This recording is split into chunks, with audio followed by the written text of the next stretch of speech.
ल लास्ट क्लासमा हामीले दुईटा कुरा पढ्यौं, एउटा फोटोग्राफी भन्ने पढ्यौं, अर्को लेजरको बारेमा कम्प्लिट गर्यौं। र लेजरमा हामीले के पढ्यौं भन्दाखेरि लेजरमा हामीले पहिला पपुलेसन इन्भर्सन भनेको के हो त्यो पढेका थियौं। त्यसपछि टाइप्स अफ लेजर, त्यसमा तिमीले तीन प्रकारको लेजर सामान्य मैले तिमीलाई भने, solid state laser which is ruby laser, another is gas laser, helium laser. Then after we finally discuss about semiconductor diode laser, its construction, working.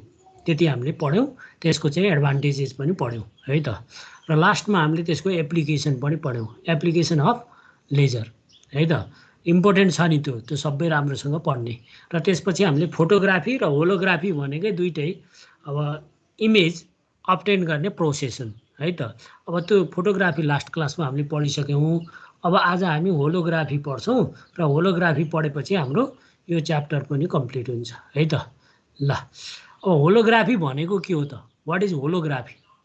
हेर त, द मिनिङ होलोग्राफी भन्ने वर्ड छ नि, यो holo plus graph, holos plus graph हो। यो दुईटा, यो ग्रीक वर्डबाट the word holography has been originated from Greek words.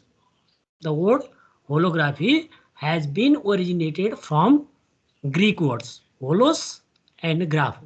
Holos and grapho. The meaning of holos is whole.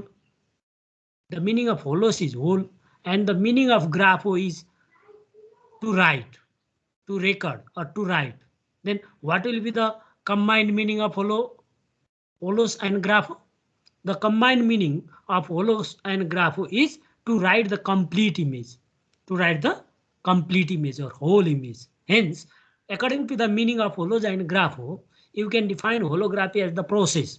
It is the process of taking the complete record of the image. That means the meaning of holography is the complete record of the image. And as you know, photography is the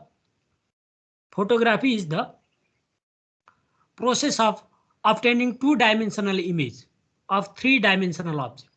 Object is three-dimensional, but image is two-dimensional in case of photography. But in case of holography, we obtain or we can get three-dimensional image of three-dimensional object. Object is three-dimensional. The image is also three-dimensional, so that you can obtain the complete information about the object with the help of holography. With the help of holography. So it is three-dimensional recording process. You can say holography is a three-dimensional recording process. And it is also called 3D laser photography. It is also called 3D laser photography. And this process was first invented by Gabor, scientist, in 1947. This process was of taking photography was first obtained by scientist Gabor in 1947. And there are two steps in photography. And what is the principle of holography?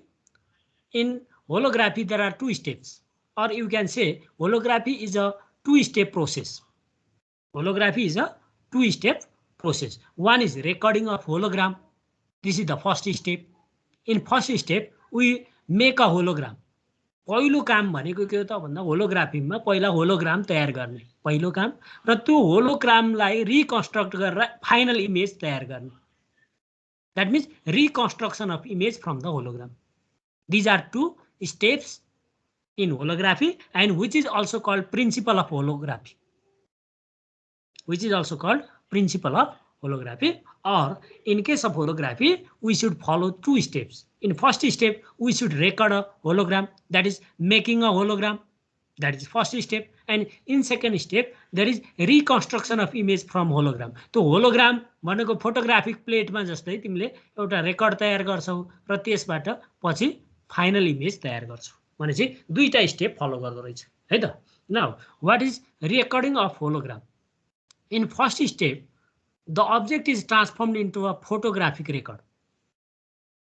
In recording of hologram, that is in first step, we transform the object into a photographic record.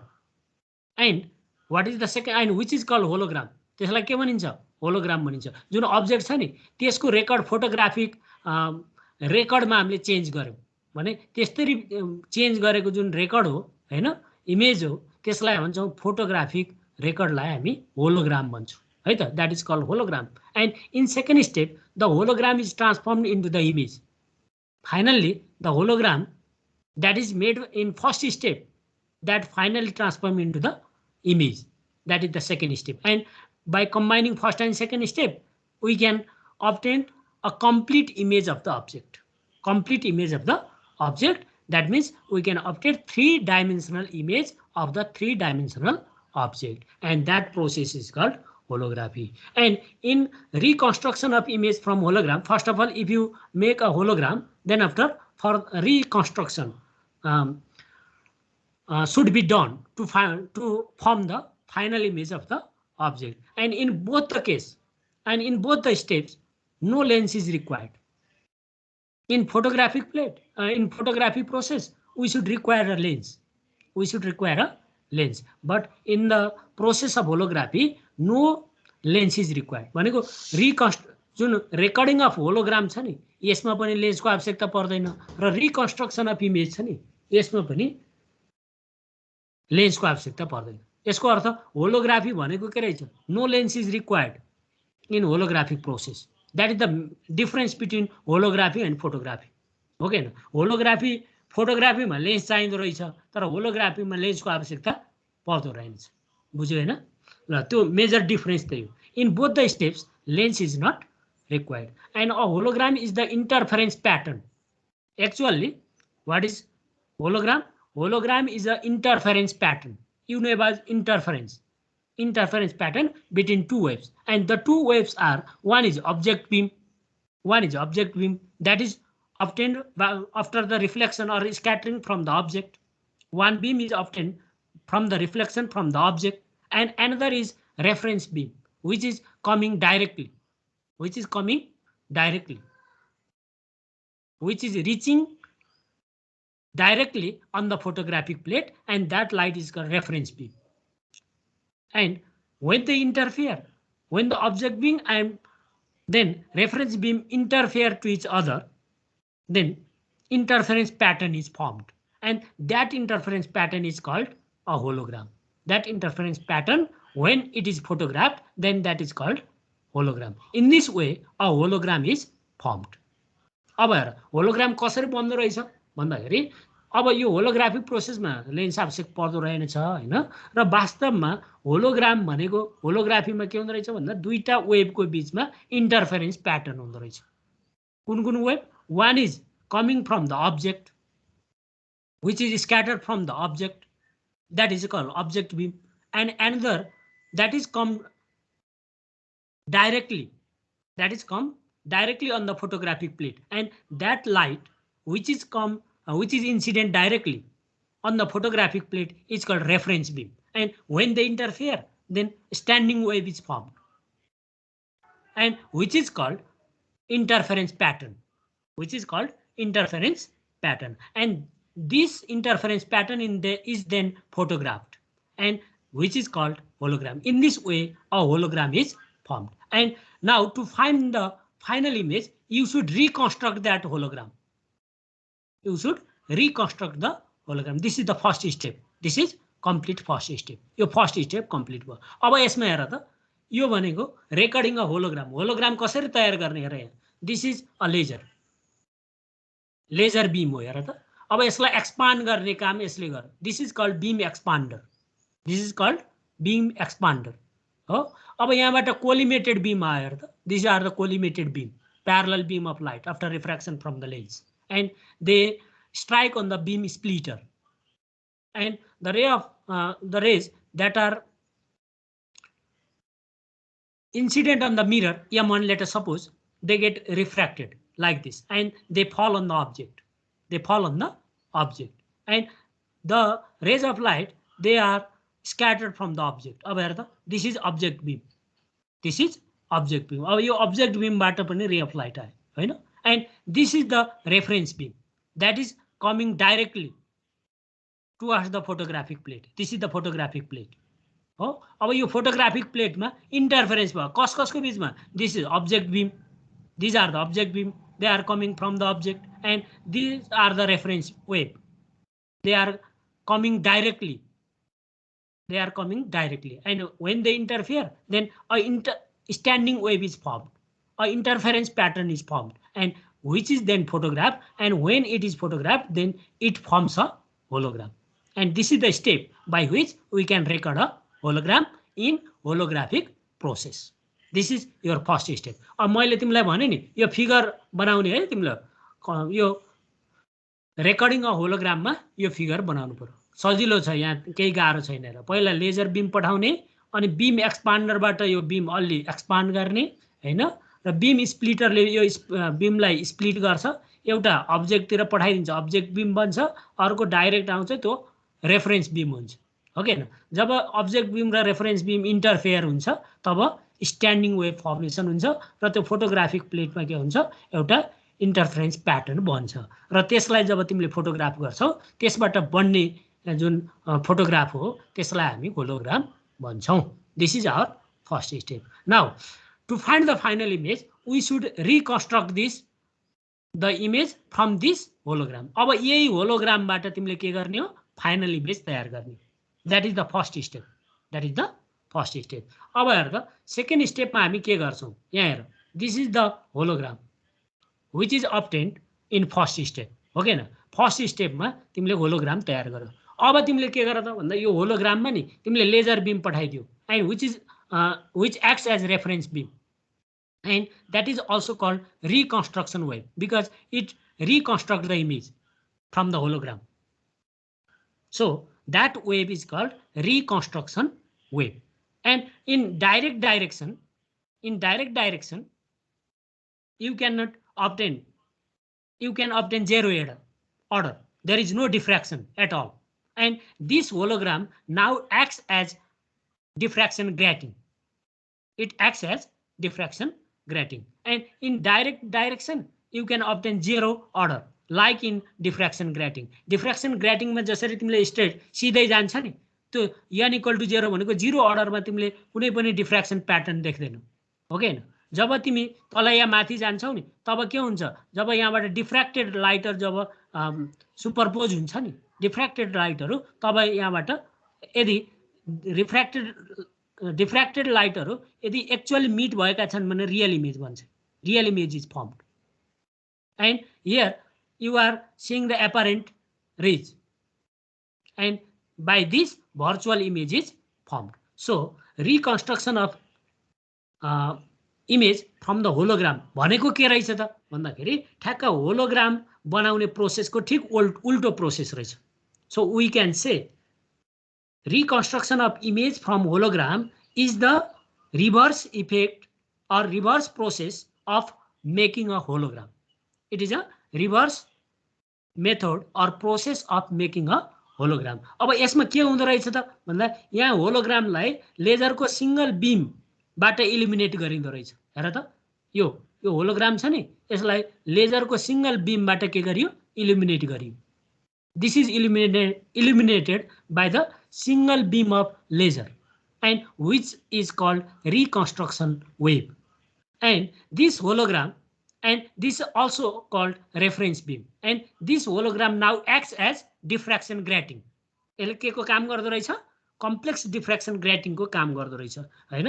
र यो ग्रेटिङमा जस्तै जसरी ग्रेटिङमा direct अर्डरमा तिमीले चाहिँ सिधा डाइरेक्सनमा जसरी no interference pattern देख्छौ नि हो त्यस्तै जस्तो यहाँ there is no zero order. There is a zero order in direct direction. There is zero order in direct direction. So no information can be done obtained from that. So to obtain the interference pattern, if you see at another direction other than zero order, then you can see the information, both information like the information about the intensity of wave and phase difference also. Phase difference also. अब यसमा के हुँदो रहेछ त भन्दा दुईटै प्रकारको मैले तिमीलाई भने नि फोटोग्राफिक प्रोसेसमा केवल इन्टेन्सिटी अफ वेभको बारेमा मात्रै कुरा आउँछ. इन्टेन्सिटी अफ लाइटको मात्रै कुरा हुन्छ र फेज भन्ने कुरा चाहिँ त्यहाँ रोकिएको हुन्छ। त्यहाँ फेजको बारेमा केही पनि रिलेसन हुँदैन भने अब यहाँ दुईटै कुराको बारेमा रिलेसन हुन्छ किन भन्दा यहाँ यिनीहरू फेरि इन्टरफेयर हुन्छ नि भनेपछि in the case of holography both intensity information as well as phase variation can be obtained and we can obtain the real image at this case here. Now in this way we can reconstruct the image from the hologram by the process holography. अब हेर तिमीलाई what is holography, discuss about the principle of holography भनेर एक्जाममा आयो भने होलोग्राफीको definition लेख हैन, मिनिङदेखि लेख र त्यसपछि तिमीले पहिलो स्टेपमा होलोग्राम बनाउने there are two steps in holography. One is पहिलो स्टेप के रहेछ, पहिलो स्टेपमा हामीले होलोग्राम तयार गर्दा रहेछौँ, रेकर्डिङ होलोग्राम रहेछ र त्यसरी रेकर्ड गरेको होलोग्रामलाई तिमीले डाइरेक्ट लाइट पठाएर लेजर बिम पठाएर के गर्दा रहेछौ, रिकन्स्ट्रक्ट गर्दा रहेछौ जसले एउटा डिफ्र्याक्सन ग्रेटिङको जस्तो काम गर्दो रहेछ र एउटा इमेज बनाउँछ र जुन इमेजबाट हामीले कम्प्लिट इन्फर्मेसन प्राप्त गर्न सक्छौँ. That means the final 3D image of the 3D object can be obtained by this process. In this way, by following two steps, we can obtain three-dimensional image of the three-dimensional object by the process holography. यो दुईटै कुरा लेख्नु पर्यो है त. What is holography and discuss about principle of holography or discuss how an image can be obtained in holographic process. भनेको यो प्रिन्सिपलले लेख्ने हो है त. ल, this is about holography. Now, what are the differences between holography and photography? सोधेको छ एक्जाममा. अब होलोग्राफी र फोटोग्राफीको बीचमा डिफरेन्स के होला र तिमीले लगभग जानी पनि सक्यो होला हैन. होलोग्राफिक प्रोसेसमा के हुन्छ भन्दाखेरि एउटा 3 डाइमेन्सनल इमेज बन्छ हैन. A 3 dimensional image of the 3 dimensional object is formed in holography, but in photography only 2 dimensional image of the 3 dimensional object is formed in photography. That is the major difference between holography and photography. र दोस्रो मैले तिमीलाई भने नि लेन्सको प्रयोग गरिँदो रहेछ नि हैन. In holography, in photographic process we should use lens, but in holography no lens is required. Okay न, त्यहाँ पनि चाहिँदो रहन्छ. अर्को डिफरेन्स भयो है त. ल, अब यहाँ मैले 6-7 वटा डिफरेन्स लेखिदिएको छु. अब तिमीले राम्रोसँगै याद गर है त. ल हेर, यहाँ म सरसर्ती भन्छु. हेर, holography, a coherent light source like laser is use to eliminate the object in holography, but in photography no coherent light is necessary. No coherent light is necessary.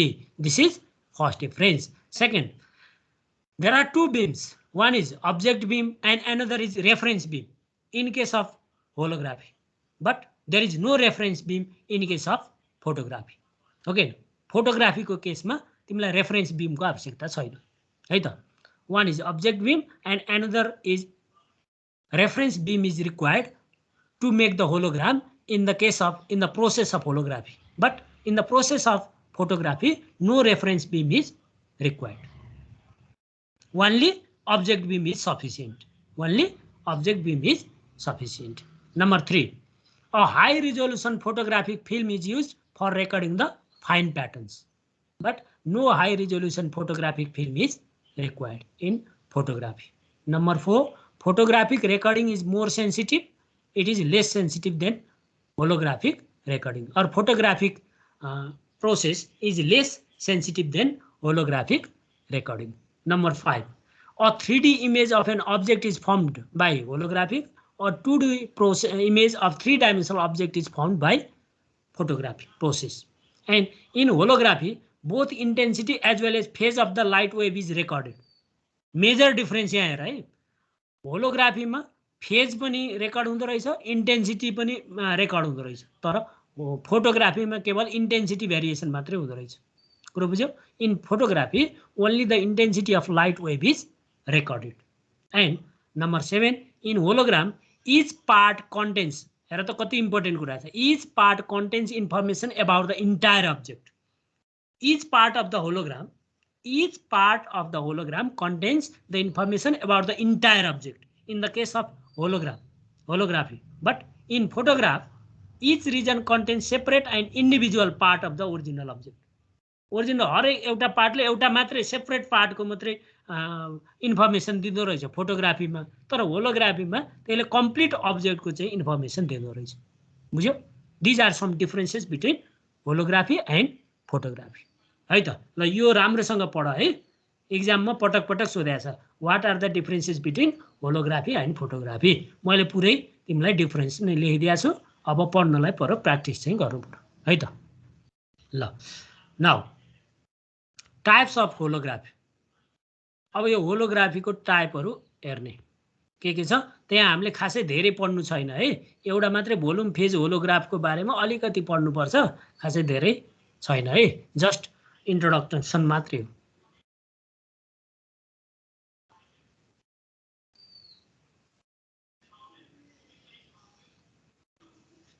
ल types of hologram. Now holograms are truly three-dimensional images. You know what are holograms? Holograms are truly three-dimensional images. They can be classified on the basis of thickness, on the basis of their thickness, method of recording, and method of reconstruction. We can divide holograms into different types. On the basis of the thickness of the hologram, method of recording of hologram, method of reconstruction of hologram, we can divide holograms into number of types. And the different types of holograms are thin holograms, which are also called plain holograms. Another are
hello.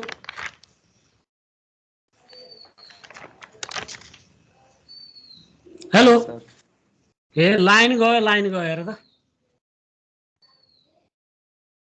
सुनिया छ अहिले सुनिरहेको sir ए ल सुनिया छ भने म start गर्छु है त लाइन गयो अब यो उले काम गर्छ कि गर्दैन हेर टाइप्स अफ होलोग्राम हामीले टाइप्स अफ होलोग्राम्स को बारेमा पढ्दै छौं हेरे Holograms are the true three-dimensional images. They can be classified on the basis of their thickness.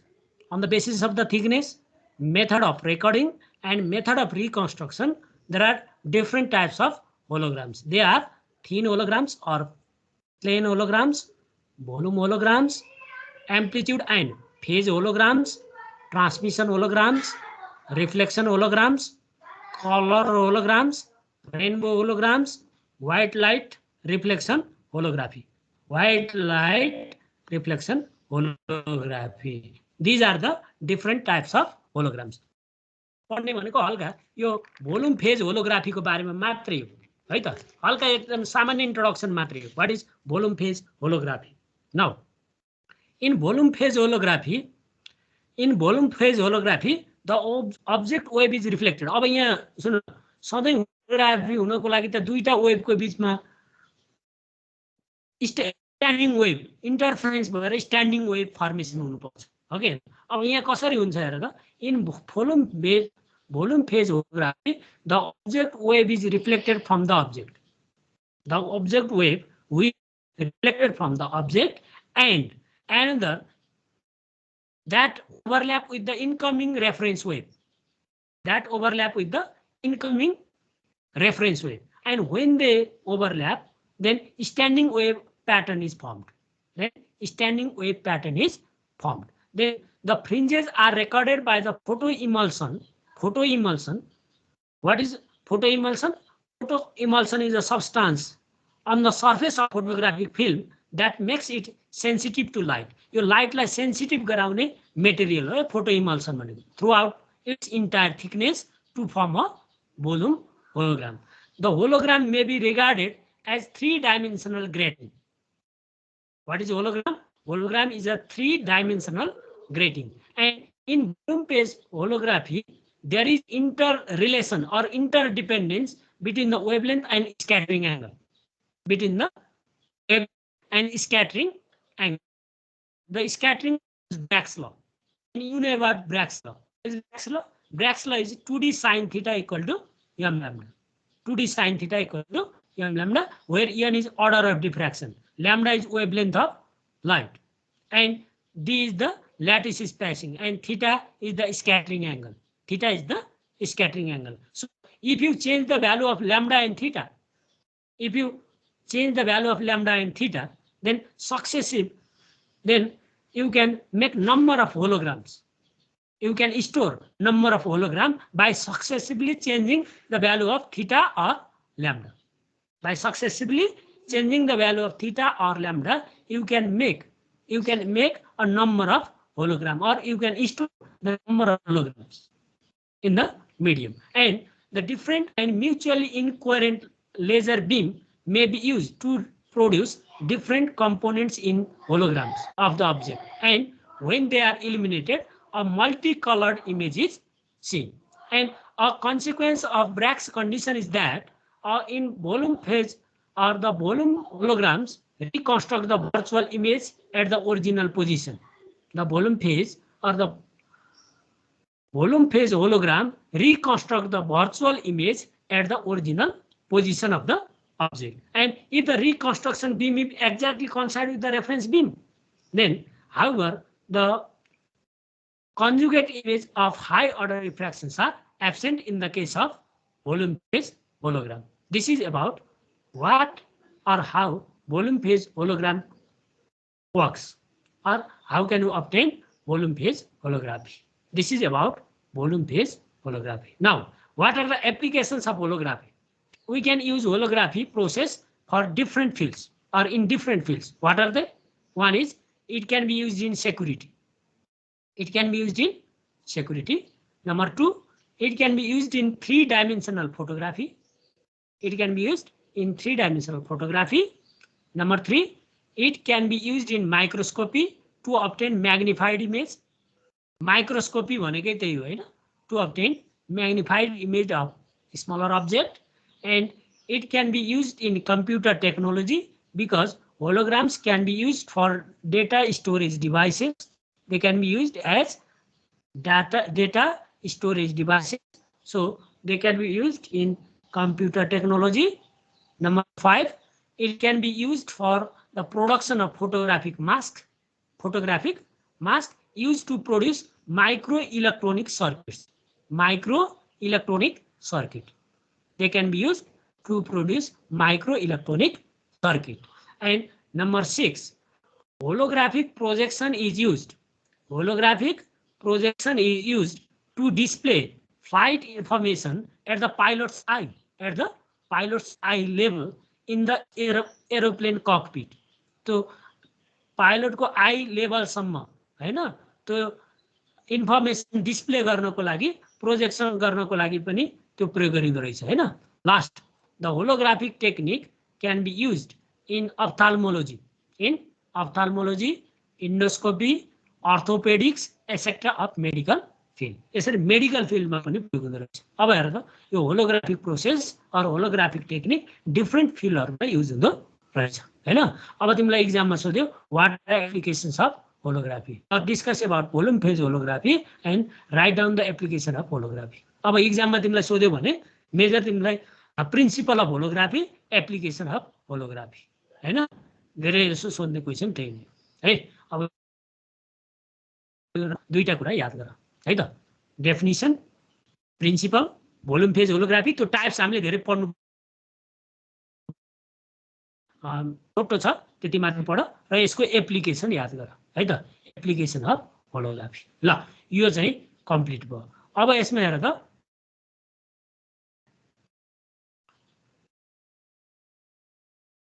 यो एउटा न्युमेरिकल छ हेर. यो न्युमेरिकल यहाँ छुटेको रहेछ. ए सेयर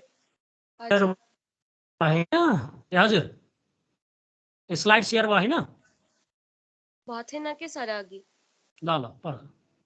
ए ल ल ल अब हुन्छ अघि नै भन्नुपर्छ नि. ल अब यहाँ हेर त यहाँ दुईटा न्युमेरिकल्सहरू छन्. यहाँ यसको क्वेसन चाहिँ छुटेको रहेछ हेर त. यो क्वेसन नम्बर 1 मा तिमीले मैले पहिले पठाएको उसमा थियो होला हो. हेर पहिला पठाएको तिम्रो पिडिएफमा छ कि छैन क्वेसन हेर त. यहाँ एन्सर मात्रै आयो.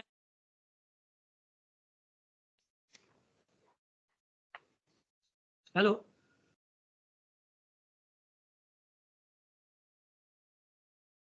स्क्रिन सेयर भएछ अहिले छैन सर. छैन.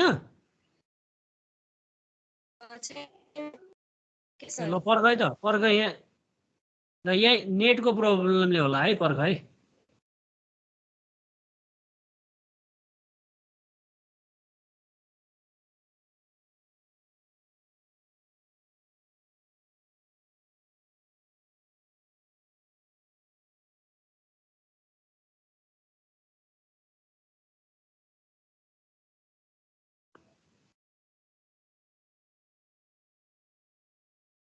यो नेट स्लो भएर होला. अहिले देखिया छ.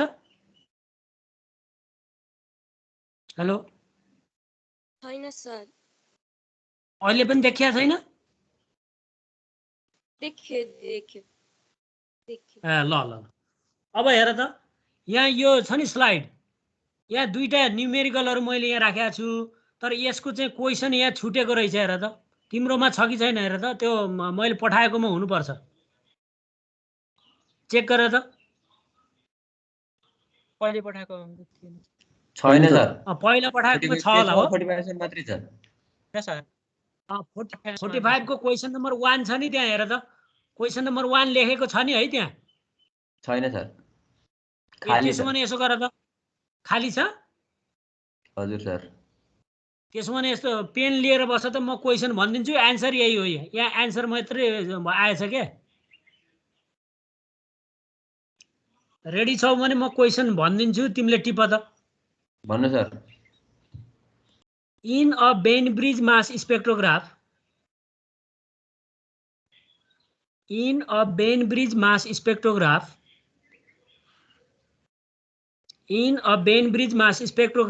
comma the magnetic field in a velocity selector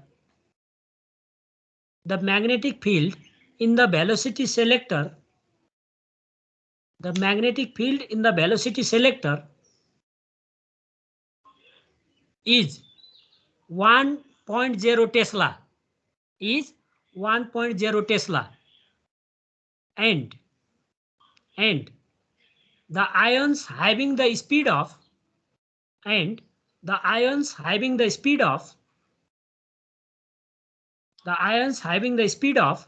4 into 10 to the power 6 meter per second, 4 into 10 to the power 6 meter per second,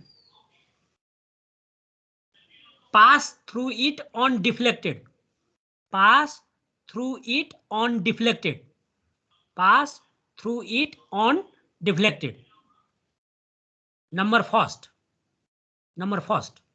What should be the electric field between the plates? What should be the electric field between the plates? What should be the electric field between the plates?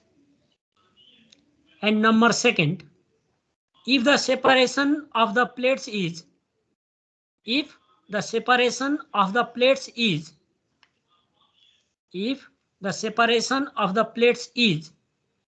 0.5 centimeter, what is the potential difference between the plates? What is the potential difference between the plates? What is the potential difference between the plates? ल question पढ त म check गर्छु. ल एकजनाले पढ त.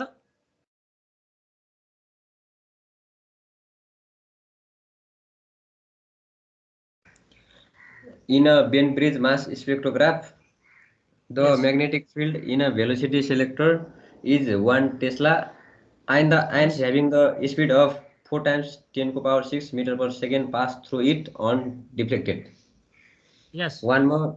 What should be the electric field between the plates? Two more. Yes. If the separation of plate is 0.5 cm, what is the potential difference between the plates? ल यो क्वेशन इम्पोर्टेन्ट छ नि, पढ्ने है. यो सजिलो छ. यो बेन ब्रिज मास स्पेक्ट्रोग्राफसँग रिलेटेड छ है त. अब यहाँ the potential difference here the magnetic field applied is 1.0 tesla and what is the velocity of the ion? The velocity of the ion is be equal to 4 into 10 to the power 6 meter per second. And in first we are asking the electric field between the plates. त्यो दुईटा प्लेटको बीचमा electric field कतै लगाएको छ भनेको छ. र तिमीलाई मैले भेलोसिटी सेलेक्टर भनेको थिएँ नि. वाट इज भेलोसिटी सेलेक्टर भन्दा यति स्पिडको आयन मात्रै अनडिफ्लेक्टेड भयो अरे. अनडिफ्लेक्टेडको मिनिङ के हो भन्दा जुन बाटो आएको थियो त्यही गयो. तर त्यो भेलोसिटी सेलेक्टरमा दुईटा म्युचुअली परपेन्डिकुलर म्याग्नेटिक फिल्ड थियो. There are two mutually perpendicular magnetic field inside the velocity selector. One is magnetic field and another is electric field. Electric field is maintained between the plates, and at that case you should use the concept that force on ion by electric field is equal to force on ion by magnetic field. That is BQV equal to EQ or QE. QQ cancel though, so the formula of velocity of ion is B equal to E by B. Okay, B equal to E by B. यति velocity भएका आयनहरु मात्रै त्यहाँबाट enter गर्छन् velocity सेलेक्टरबाट. Okay हैन भनेपछि अब तिमीलाई electric field सोधेको छ E equal to B times B, which is 4 into 10 to the power 6 volt per meter. This is the electric field between the plates. Now what is the separation between the plates? That means separation between the plates means separation between the plates is 0.5 centimeter. That is 5 into 10 to the power minus 3 meter. And what is the potential difference between the plate? B equal to what? And what is the relation between E, V and D? The relation between E, V and D is E equal to V by D. Then you can use V equal to ED. ल यो गर्यो भने potential difference आइहाल्यो है त. ल यो Bainbridge mass स्पेक्ट्रोग्राफसँग रिलेटेड न्युमेरिकल हो. दुईटा कुरा याद गर त्यसमा. BQV इक्वल टु QE र अर्को MV square by R equal to यो centripetal force equal to BQB, force on ion by magnetic field. त्यति दुईटा कुरा याद गरेपछि यो कम्प्लिट हुन्छ है त. ल अर्को दोस्रो क्वेसन हेर त.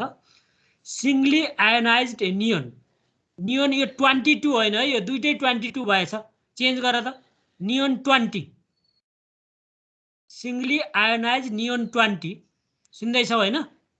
One is 20 and another is 22. Singly ionized neon 20 and 22 particles enter Bainbridge mass spectrograph. यो सेपरेसन अफ आइसोटोपसँग रिलेटेड भयो हैन. 20 एउटा 20 भएको अर्को 22 भएको है त.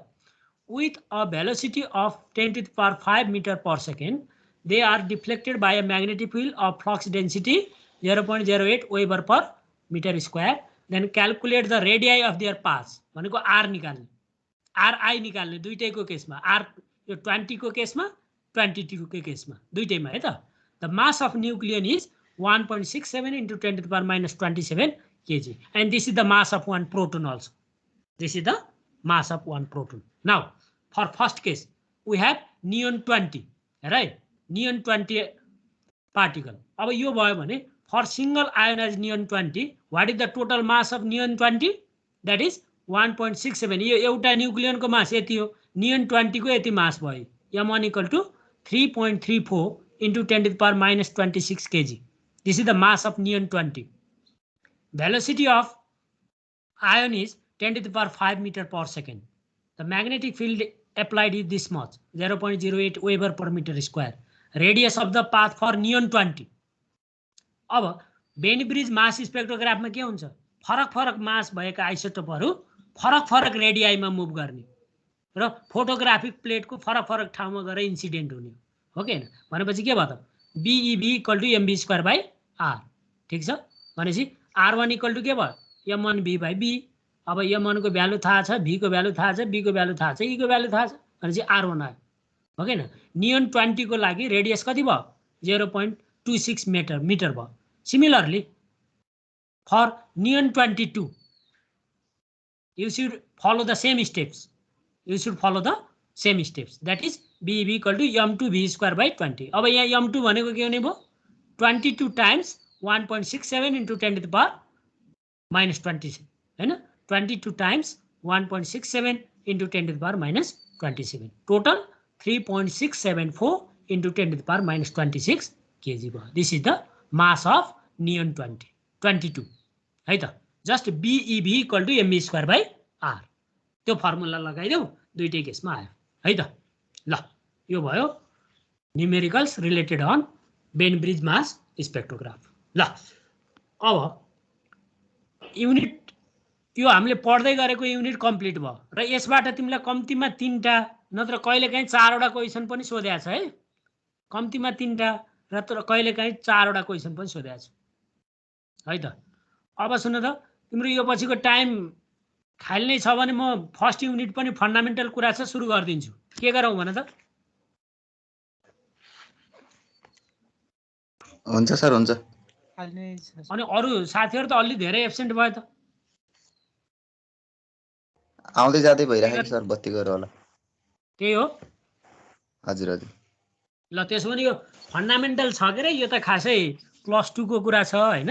पहिला तिमीले पढिसकेका छ. यो मैले हल्का इन्ट्रोड्युस गरिदिन्छु है त. हुन्छ सर. ल ठीक छ. ल radio fundamental of radiation detection यो फर्स्ट च्याप्टर हो. यसबाट कम्तीमा 2टा क्वेसन आउँछ है तिमीलाई. 2टा कहिलेकाहीँ 3टा पनि आउन सक्छ. 2टा क्वेसन भन न कम्प्लिट है. ल what is fundamental of radiation detection. र यसमा तिमीले पहिलो टर्म भनेको रेडियो एक्टिभिटी पढ्ने हो. What is radio activity?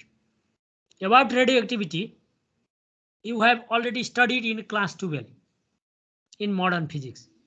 What do you mean by radioactivity? Radioactivity is a process of spontaneous and continuous emission of highly energetic radiation due to disintegration of atomic nuclei. When atomic nuclei disintegrate, then there will be spontaneous and continuous emission of highly energetic radiations. That process is called radioactivity. What is radioactivity? The process of spontaneous and continuous emission of highly energetic radiations due to disintegration of atomic nuclei. This is called radioactivity. And those substances that undergoes radioactivity or that give out radioactive radiations are called radioactive substance. What are radioactive substance? Those substances that give out radioactive radiations are called radioactive substance. And there are two types of radioactivity. One is natural radioactivity and another is artificial radioactivity. What is natural radioactivity? If the radioactivity is occurring in nature spontaneously, such type of radioactivity is called natural radioactivity. If the radioactivity is occurring in nature spontaneously, without any external means, without any external agency, then the radioactivity which is occurring spontaneously, that is called in nature, is called natural radioactivity. So you can define natural radioactivity as the phenomenon of spontaneous and continuous emission of highly energetic radiation due to the disintegration of atomic nuclei having high atomic weight, and the atomic weight should be greater than 206 occurring in nature. That is called natural radioactivity. And when a substance undergoes natural radioactivity, then mainly three types of radiations are emitted. They are alpha, beta, and gamma rays. Alpha, beta, and gamma rays. Alpha rays, beta rays, and gamma rays. This is about natural radioactivity. And what is artificial radioactivity? अब हेर त natural radioactivity हुनको लागि high atomic weight भएको material हुनु पर्दो रहेछ, okay, radioactive substance हुनु पर्दो रहेछ, high atomic weight which should be greater than 206 and that should occur spontaneously. जब कुनै चीज हाई एटमिक वेटको भयो नि त्यो अलि अनस्टेबल बडी हुन्छ के, जब त्यो अनस्टेबल बडी हुन्छ तब त्यसबाट रेडियोएक्टिभ प्रोसेस भइराखेको हुन्छ हो भने अब artificial if the radioactivity is occurring on a radioactive element by means of external agency, then such type of radioactivity which is induced on the radioactive element by external agency is called artificial radioactivity. That process is called artificial radioactivity. So the artificial radioactivity is the radioactivity which is induced in an element by means of external agency. अब artificial को meaning त तिमीले बुझिहाल्छौ हैन, बाहिर मान्छेका कारणले अर्काको करकापले यदि रेडियोएक्टिभिटी भइराखेको छ भने त्यसलाई हामी आर्टिफिशियल रेडियोएक्टिभिटी भन्छौँ हैन। अब अहिले अब यदि लाइटर एलिमेन्ट छ नि, लाइटर एलिमेन्टमा नेचुरल रेडियोएक्टिभिटी हुँदैन भनेपछि अब त्यो लाइटर एलिमेन्टमा पनि रेडियोएक्टिभिटी प्रोसेस गर्नको लागि हामी के गर्छौँ, आर्टिफिशियल रेडियोएक्टिभिटी गर्छौँ, हो कि हैन। र आर्टिफिशियल रेडियोएक्टिभिटीमा पनि के हुन्छ, there will be emission of alpha particle, neutron, protons and other particles or radiations, that is in artificial radioactivity process. And this activity is also spontaneous, but in this radioactivity the radioactive elements emit electrons, positrons and other particles as well as gamma rays in their decomposition during the artificial radioactivity process. This is about radioactivity. What is radioactivity and what are its types? Natural and spontaneous. Natural and artificial. They are the types of radioactivity. Now, types of radioactive radiations. You know, when a radioactive substance disintegrates, then three types of radiations are mainly types of radiations are emitted. They are alpha rays, beta rays, and gamma rays. Now, what are alpha rays? What are beta rays? And what are gamma rays and what are their properties? You have already studied in class 12 in detail. Now, what are alpha rays?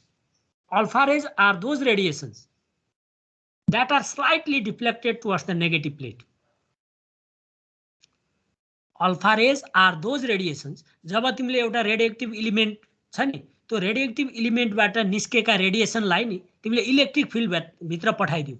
If the radiations that are emerging out from the radioactive element are passed through the electric field and that electric field is maintained between the plates, then what happens? Then the radiations follow three different paths. Some type of radiation are attracted towards the negative plate. Some kind of radiations will be attracted towards the positive plate, and some part of radiations they are not deflected towards the plate. They go straight. If the radiations go straight, then you can say they are neutral radiations. They are chargeless radiations. So when the radiations that are emerging out from the radioactive elements are passed through the electric field, that electric field is maintained between the plates. One is positive plate and another is negative plate. Then the radiations are start to move in 3 different paths. Some part of radiations are attracted towards the negative plate. They should have positive character. They should have positive character. Some type of radiations are attracted towards the positive plate. They should have negative character. And some part of radiations are attracted towards the, they are not attracted towards any plate and they go straight. They go undeviated. They move their original direction and they are another type of radiations. So on the basis of it, you can divide radioactive radiations into 3 types: alpha rays, beta rays and gamma rays. अब alpha rays भनेको के हो त भन्दाखेरि जब तिमीहरु negative प्लेटतिर attract भयो नि, when the radiations are attracted towards the negative plate, when the radiations are attracted towards the negative plate, then they are called alpha rays. कुरो बुझ्यौ? अब पोजिटिभ तिर एट्र्याक्ट भयो भने के हो? बीटा रेज हो, बीटा रेज. अब कतै पनि एट्र्याक्ट नभइकन सिधै हिँड्यो भने के हुन्छ? तिनीहरु गामा रे हैन. दुईटा साथीहरुको बीचमा झगडा भयो भने के हुन्छ? कोही साथी एक्स तिर लाग्छ, कोही साथी वाइ तिर लाग्छ, कोही साथी के गर्छ? यिनीहरु लडुन भनेर वास्तै नगरी हिँड्छ. भनेपछि 3 किसिमका नेचरका मान्छेहरु भेटिन्छ. ओके, भनेपछि त्यस्तै जस्तो यहाँ पनि अल्फा रेज. अब यो क्यारेक्टरिस्टिक्स तिमीले बुझिहाल्छौ, केही गाह्रो छैन. म सरसर्ती भन्छु मात्रै हेर है. Those radiations that are slightly deflected towards the negative plate. If they are deflected towards the negative plate, then they should have positive character. Positive character. They should have positive charge. And they passed inside the electric field maintained between the 2 parallel plates are called alpha rays. And some properties of alpha rays are: number first, they are nuclei of helium atom, so they have charge equal to twice that of charge of an electron. They are the nuclei of helium atom, so they have charge equal to 2 times that of charge of an electron. हैन, एउटा हिलियमको न्यूक्लियसमा 2टा electron हुन्छ, 2टा proton हुन्छन्. 2टा प्रोटोनको charge 2टा इलेक्ट्रोनको चार्जसँग बराबर हुन्छ. त्यसकारण they have charge equal to 2 times that of charge of an electron. That is first property. They affect on photographic plate. Number 3, they have velocity 0.01 c to 0.1 c, where c is velocity of light in air or vacuum. Number 4, they produce ionization in gases when they are passed. Number 5, they have low penetrating power. Number 6, they are deflected by electric and magnetic fields. Number 7, they produce fluorescence in some chemical compound. They produce fluorescence in some chemical compound. And number 7, they are scattered by nuclei of heavy element like gold. These are some properties of alpha rays. What are alpha rays? Write down their properties. Right? Now, what do you mean range of alpha particle? अब range भनेको के हो त? अब कुनै मिडियममा जब alpha particle enter गर्छ नि, when alpha particle enters the medium, then what happens? Then it loses energy. Okay, it loses energy due to collision with atoms or ions. Okay, जब अल्फा पार्टिकल मिडियममा आउँछ अर्थात एयरमा आउँछ अर्थात अरु कुनै मिडियममा पर्छ, तब त्यो एटमहरुसँग कोलिजन हुन्छ. कोलिजन हुँदा त्यसले एटमहरुलाई आयोनाइज पनि गर्छ हो. During the collision process, during the ionization process, they lost energy. Okay, they lost energy and finally they come to rest. They come to rest. त्यसकारण अब रेंज अफ अल्फा पार्टिकल भनेको के हो त भन्दाखेरि अल्फा पार्टिकलहरुलाई मिडियममा इन्टर गर्दा हैन, मिडियममा enter गर्दाखेरि तिनीहरुले एनर्जी लस गर्दै जान्छन् र लस गर्दै जाँदा ultimately they finally comes at rest. And that distance covered by the alpha particle in a substance before coming to rest is called range of alpha particle. बुझ्यो बुझेन? कुनै मिडियममा alpha particle enter गरिसकेपछि त्यो मिडियममा जति distance पार गरेपछि हैन, त्यो अल्फा पार्टिकल रेस्टमा आउँछ. त्यो डिस्टेन्सलाई हामी के भन्छौं? Range of alpha particle. Range भनेको distance. The distance covered by the alpha particle before coming to rest when it enters into the medium, that is called range of alpha particle. बुझ्यो? कुरो बुझ्न सजिलो छ. रेंज भनेको distance हो. Distance covered by the alpha particle before coming to rest when it enters into the substance, that is called range of alpha particle. Now, the distance through which an alpha particle travels in a substance before coming to rest is called range of alpha particle in that substance. अब फरक फरक substance को obstacle गर्ने क्षमता हैन फरक फरक हुन्छ नि। अब फरक फरक हुने भएपछि फरक फरक बडीमा त्यो अल्फा पार्टिकलले फरक फरक डिस्टेन्स पार गर्छ, फरक फरक मिडियममा फरक फरक डिस्टेन्स पार गर्छ र त्यसलाई हामी रेन्ज अफ अल्फा पार्टिकल भन्छौँ है त। Now alpha particle are capable of ionising a gas. मैले भनिसकेँ नि, they ionise the gas through which they pass, and that means alpha particle have the capacity to ionize the gas, and during the passage through the gas the alpha particle gets slowed down due to losing of energy, due to the losing of energy, due to the ionization process they lost energy, and ultimately they come to rest, and before coming to rest, that is called range of alpha particle. And when the alpha particle stops, then its behavior like ionizing power, photographic action and fluorescence effect disappears simultaneously. हैन, जब alpha particle कुनै मिडियममा पर्छ नि यसले तीनटा effect देखाउँछ। एउटा यसले particle ionise गर्छ, फोटोग्राफिक एक्सन देखाउँछ अनि फ्लोरेसेन्स इफेक्ट पनि हुन्छ। जब यो स्टप हुन्छ नि तब यो तीनवटा स्टप फेनोमेनाहरु के हुन्छ, डिसएपियर हुन्छ। बुझ्यो हैन? Beyond this distance, that means after describing the range of alpha particle, the three properties of alpha rays, that is ionizing power, photographic action and fluorescence effect disappear simultaneously of the alpha particle. The range is usually expressed as so many centimeter in air at 0.76 millimeter pressure, that means standard pressure, meter pressure, not millimeter, 0.76 meter pressure, which is standard pressure, and 15 degree Celsius. The range of alpha particle depends on three factors. The range of alpha particle depends on three factors. One is the initial energy of the alpha particle. पहिलो कुरा range of alpha particle तीनटा कुरामा भर पर्दो रहेछ। एउटा alpha पार्टिकलको energy कति छ त्यो त चाहिने नै भयो, हो के? कम एनर्जीको अल्फा पार्टिकल छ त्यसले रेन्ज थोरै हुन्छ, धेरै एनर्जीको अल्फा पार्टिकल इन्सिडेन्ट भयो त्यसले धेरै रेन्ज पार गर्छ, हो के? जब एनर्जी धेरै हुन्छ धेरै डिस्टेन्स पार गर्छ, त्यो त भइहाल्यो। Obviously the range of alpha particle depends on initial energy of the alpha particle. Number 2, it also depends on the ionization potential. Ionization potential of the gas. के हो त्यो ionization potential भनेको ionization potential भनेको त्यस्तो minimum potential हो. It is the minimum potential required to remove the electron completely from its ground state to infinity. That is ionization potential. त्यो ionisation, त्यो ग्यासको आयोनाइजेसन पोटेन्शियल कति छ त्यसमा पनि डिपेन्ड गर्छ, हो के? आयोनाइजेसन पोटेन्शियल थोरै छ भने रेन्ज धेरै हुन्छ, आयोनाइजेसन पोटेन्शियल धेरै छ रेन्ज थोरै हुन्छ, हो के?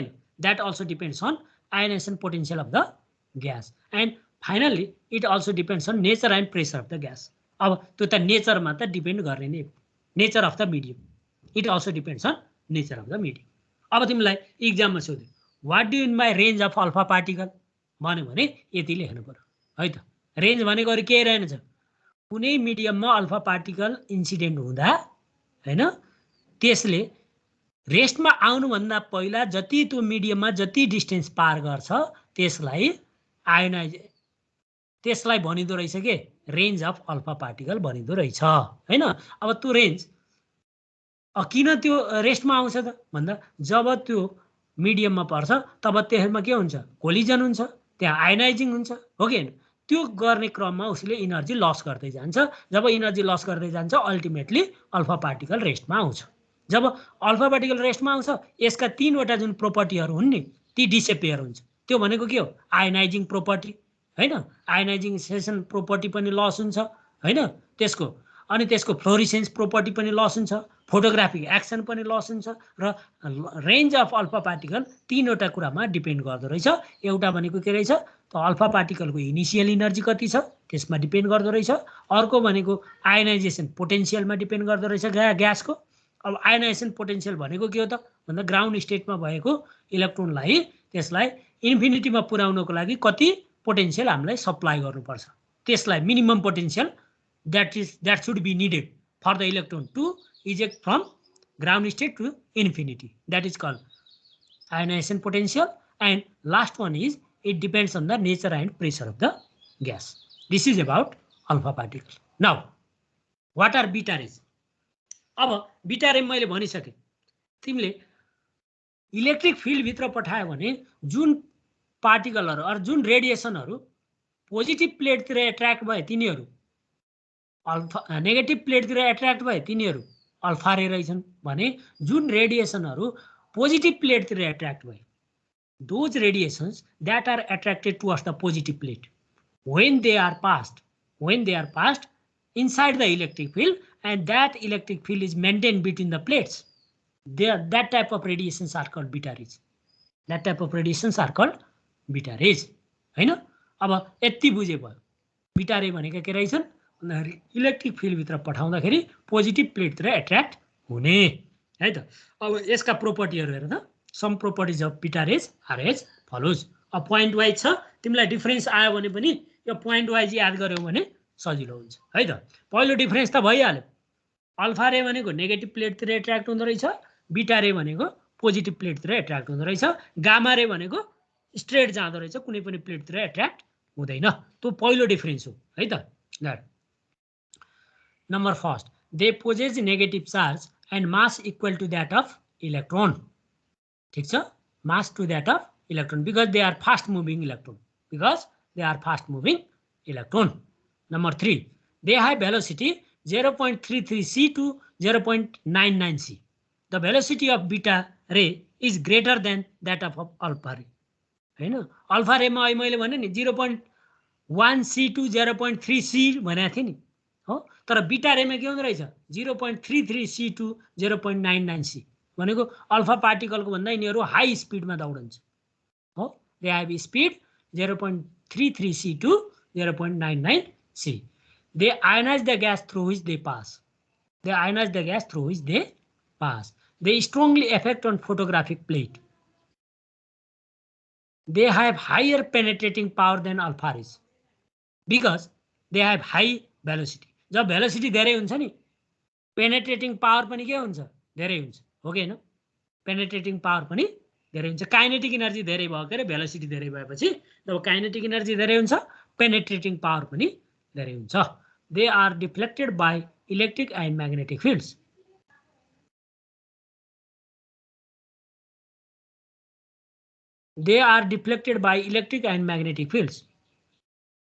and they also produce fluorescence on some chemical compound in some chemical compound ल अल्फा रेका पनि 8 वटा प्रोपर्टी बीटा रेका पनि 8 वटा प्रोपर्टी त्यहाँ देख्छौ है त ल सरसर्ती अब यो त तिमीले प्र्याक्टिसै गर्ने हो अरु केही उपाय छैन है यो सब प्र्याक्टिस गर एक्जाममा लेख्न सक्ने तरिकाले प्र्याक्टिस गर खासै धेरै गाह्रो भएन है त।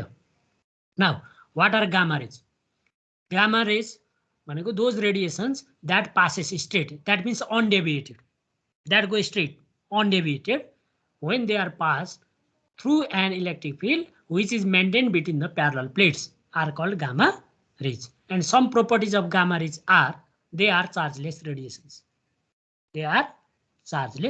radiations number 2 they are electromagnetic radiations and travel in straight line with velocity of light they are electromagnetic radiations and they travel in straight line with velocity of light भनेको यिनीहरुको स्पीड c सँग equal भयो सबभन्दा fastest radiation भनेका के रहेछन् भन्दाखेरि gamma rays रहेछ जब यिनीहरु fastest छन् नि तब यिनीहरुको पेनिट्रेटिङ पावर के हुन्छ सबभन्दा धेरै हुन्छ हो they have least ionising power than alpha and beta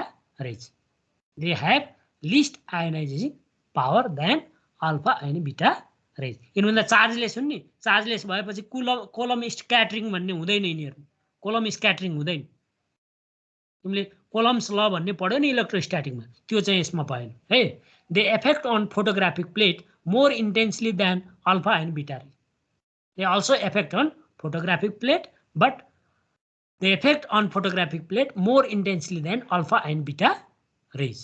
Number 5 they have highest penetrating power.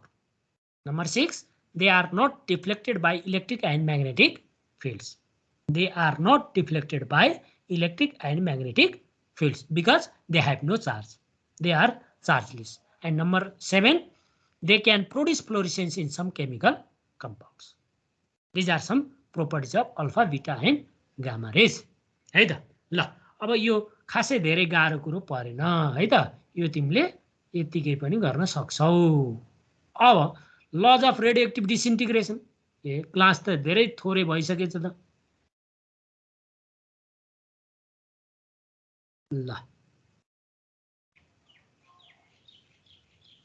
ल यति थोरै मात्रै पढाउँछु अनि छोड्दिन्छु है त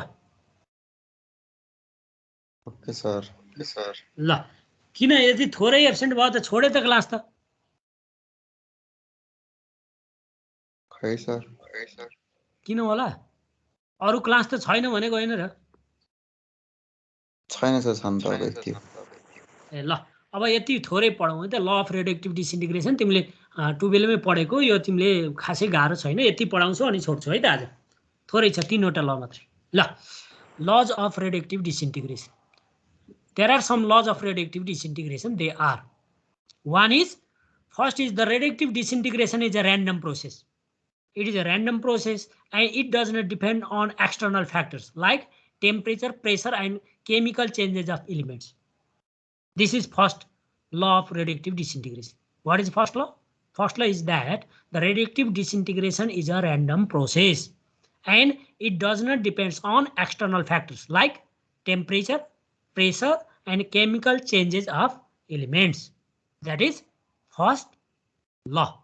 And second law is, we know that in case of radioactive disintegration process, 3 types of radiations are emitted. What are they? They are alpha, beta and gamma rays. But they emit once at a time. During the radioactive disintegration process, either an alpha particle or a beta particle or a gamma particle is emitted at a time, once at a time. Not more than one particle is emitted once at a time. Either an alpha particle or a beta particle or a gamma particle is emitted at a time. Not more than, that means not more than one particle is emitted once at a time. कुरो बुझ्यो हैन? Radioactive disintegration process हुँदा 3 प्रकारको radiation निस्कन्छ, alpha, beta र gamma. र यो alpha beta gamma एकैचोटि 3टा निस्कने होइन। कुरो बुझ्यौ? तिमीले ढोकाबाट हामी निस्कन्छौँ नि 48 जना साथीहरू ढोकाबाट निस्कन्छौँ, तर 48 जना एउटा कोठाको एकैचोटि निस्कने त होइन नि। एकचोटिमा राम निस्कला, अर्को साम निस्कला, एक जनाको लागि एक चोटिलाई निक्लिनु भनेर ढोका बनाएको हो कि हैन? भनेपछि एकचोटिमा एउटा मात्रै रेडियोएक्टिभ रेडिएसन निस्कन्छ, कि त अल्फा निस्कन्छ, कि त बीटा निस्कन्छ, कि त गामा निस्कन्छ। पटक पटक गरेर 3 प्रकारको निस्कन्छ। Either an alpha particle or beta particle or gamma particle is emitted at a time. Not more than one particle is emitted once at a time. That is another law of radioactive disintegration. Now, third one is the rate of disintegration of any radioactive substance is directly proportional to the number of atoms present at that instant. Number of atoms present at that instant. The rate of disintegration of radioactive substances at any time is directly proportional to the number of atoms present at that instant. That is dN by dt is directly proportional to n. dN by dt is directly proportional to n. अब यो जब disintegrate हुन्छ नि तब त्यसमा number of atoms के हुन्छ? घट्दै जान्छ हैन? While disintegration, the number of atoms goes on decreasing. So you should write negative sign, and in mathematical form you can write dN by dt is directly proportional to n. And this negative sign shows the decrease in atom during disintegration process. So you can write dN by dt equal to minus lambda n, where lambda is constant and that lambda is called disintegration constant or decay constant. Okay, now decay constant, that is called decay constant.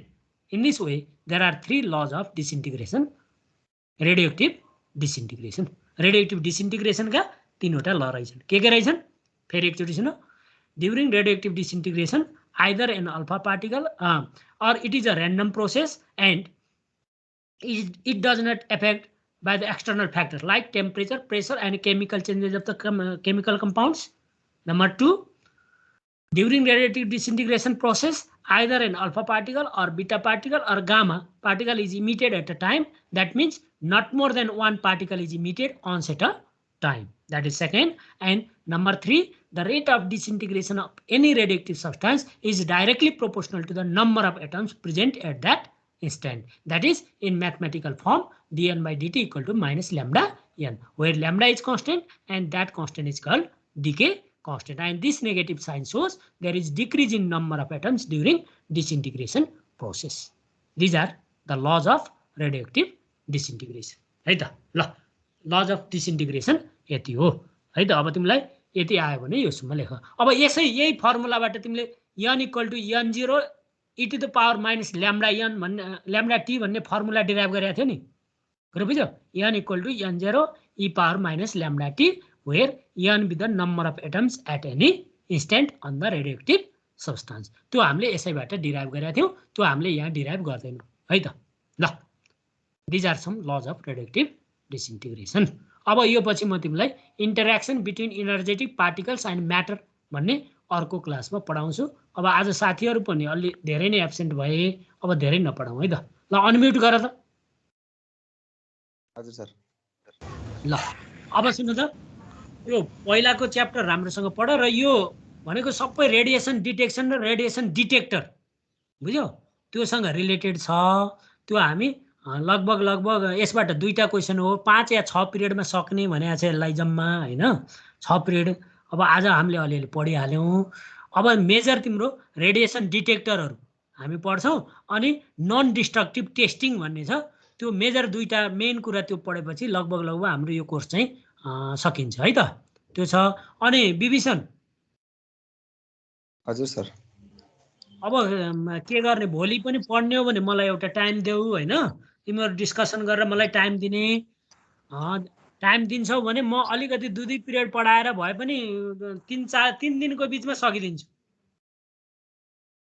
हस् sir हस् म उता सरलाई phone गरेर पहिला fix गर्छु अनि त्यसपछि गर्छु हजुरले हुन्छ नत्र म पनि सरलाई सोधौँला नत्र सरसँग सोध हाम्रो यस्तो अवस्था आयो हामीलाई चिफ सरले यसो भन्नुभयो सर एक दुईवटा विषय हामी सकेर बस्छौं भनेको सरहरुसँग कन्सल्ट गरेको हुन्छ सरसँग समय माग हामी गराउँछौं भन्नुभयो सरले भनेर भन त्यस्तो भन्नुभयो भने म पढाउँला है त ए हस् सर हस् मलाई इन्फर्म गर अनि सबै साथीहरुलाई भन्नुपर्छ नि फेरि हजुर लगभग कति पर्सेन्ट सक्यौं सर हामीले कोर्स ए अब सक्यौं धेरै नै 60% सक्यौं यस्तो छ 10 पिरियडमा पढ्ने कोर्स सक्यौं अब 5 पिरियडमा पढ्ने बाँकी छ 5 पिरियडमा पनि फन्डामेन्टल मैले 1 पिरियड त आज पढाइसके है त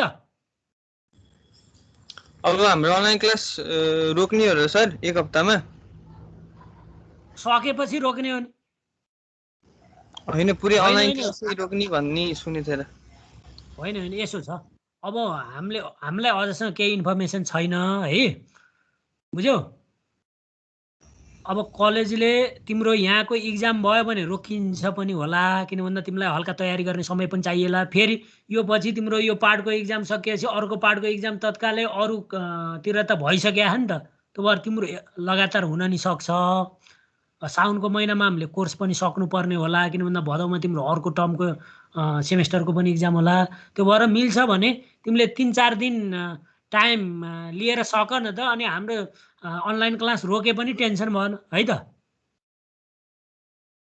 हजुर त्यो क्लास क्याम्पसबाट त रोक भनेर नोटिस आएन सर अब हामी आफैले अर्को सेमेस्टरको तयारी गर्नु पर्ला भनेर रोक्नु खोजेको के हो त नि त्यसरी क्याम्पसले त रोक कहाँ भन्छ त नि क्याम्पसले रोक्दैन अब तिमीले साथीहरुलाई पनि सरले फेरि थोरै साथीहरु हुँदा पढाउनु भयो हामीले चाहिँ गरेका थियौं भन्ने चाहिँ कम्प्लेन आउनु भएन के मूल कुरो है त हस् सर त्यो इन्फर्मेसन चाहिँ पुग्छ सबैलाई साथीहरुलाई पुरै इन्फर्मेसन गर उनीहरुसँग पनि राय लिएर हुन्छ हामी पढौं यो सकेर बस्दा हुन्छ केही फरक पर्दैन किनभने अहिले रुटिन त आइसक्या छैन नि त हैन र अब आयो र कलेजले रोक भन्यो भने छुट्टै भयो नरोक भन्यो भने पढाइ हुन्छ अब पढाइ त तिमी अनलाइन क्लासमा प्रेजेन्स भए पो क्लास हुन्छ तिमी नै एब्सेन्ट भयो भने त क्लास हुने कुरै भएन हैन तर के हुन्छ भन्दा तिम्रो कोर्स रह्यो भने पछाडीको सेमेस्टरलाई तिमीलाई यो अहिले करेन्ट सेमेस्टरलाई अलि असर गर्ला किन भन्दा अरुतिर